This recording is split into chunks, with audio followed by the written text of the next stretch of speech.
नमस्कार, empowering media आवाज में आपका स्वागत है। लखीमपुर खीरी से आशीष गुप्ता की रिपोर्ट।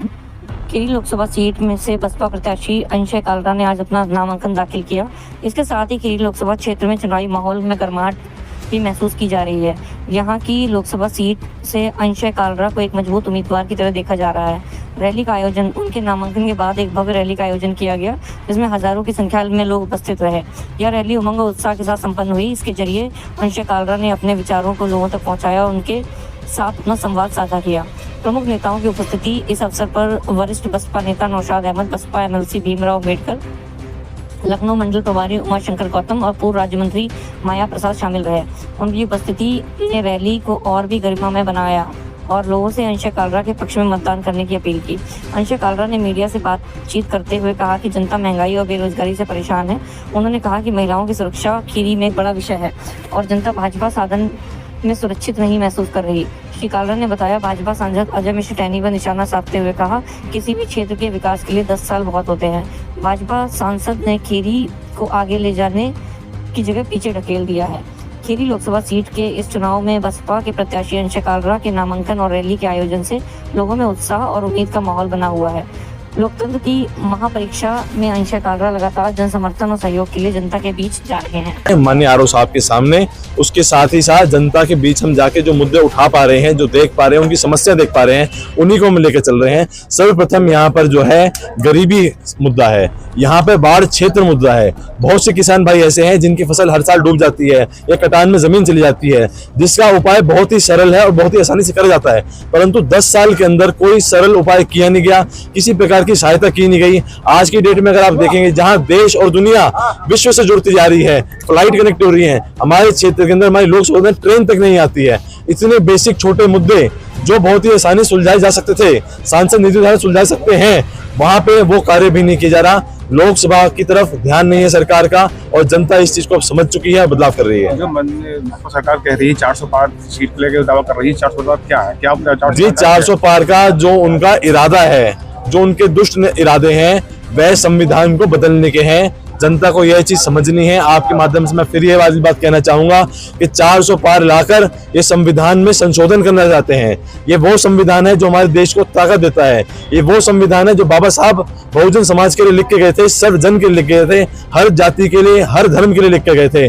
और आज उसमें बदलाव होने से, संशोधन होने से जनता का सबसे बड़ा नुकसान होगा। क्या 400 पार होगी सीट? बिल्कुल नहीं होगी जी। ये उनके जुमले हैं। जिस प्रकार से 15 लाख का जुमला था, ऐसे भी 400 पार का जुमला है। अब की बार अगर आप देखेंगे तो बहुजन समाज के प्रति जन का रुझान है। पूरे प्रदेश में क्या, पूरे देश में लहर आ रही है और अब की बार 400 पार क्या, भाजपा 200 सीट भी ला सकती है। तो आप कितनी सीटों से जीत सकते हैं? आपको अंदाजा कुछ है? हाँ जी, कितनी सीटों से आप? हमारी पार्टी बहुत सीटों से जीत रही है। अगर मैं बात करूं अपने क्षेत्र की, जहां पर मेरी ड्यूटी लगाई गई है अपनी लोकसभा की, तो यहाँ पे न्यूनतम से न्यूनतम 4 लाख वोट से हम बढ़त बना के चल रहे हैं। मैं हर किसी को आपके माध्यम से बताना चाहूंगा कि 400 पार का नारा ही क्यों दिया जा रहा है। इनको संविधान में संशोधन करना है।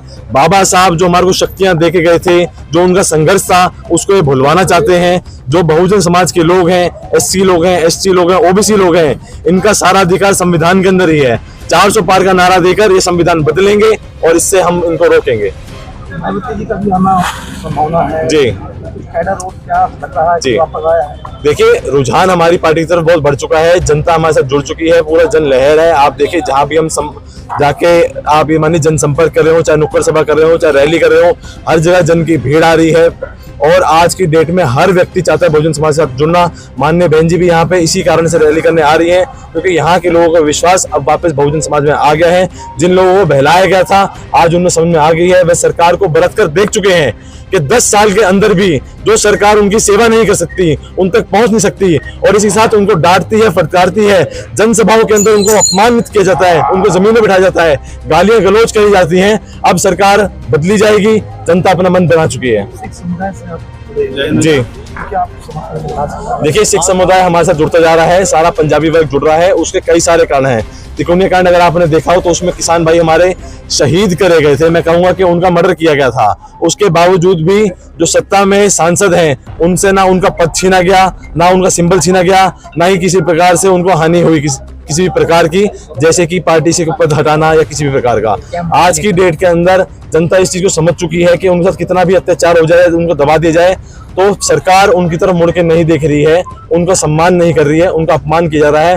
और इसी के साथ तीसरी बार उनको फिर से प्रत्याशी के रूप में लाकर यह अहंकार का संदेश फैलाया जा रहा है और यह अपमानित का संदेश फैलाया जा रहा है कि आम कुछ भी कर सकते हैं, उसके बावजूद प्रत्याशी भी नहीं बदलेंगे, पार्टी भी वही रखेंगे और आपको वोट देना पड़ेगा। जनता इस चीज से अब उब चुकी है, परेशान हो चुकी है और बदलाव की तरफ बढ़ चुकी है। आपने नामांकन दाखिल किया है, नामांकन दाखिल करने पर क्या मुद्दे लेके आप करोगे? अपने आसपास की ताज़ा खबरों के लिए आप एम्पावरिंग ह्यूमैनिटी आवाज़ को सब्सक्राइब कर सकते हैं ताकि आपको ब्रेकिंग न्यूज़ लगातार मिलती रहे। धन्यवाद।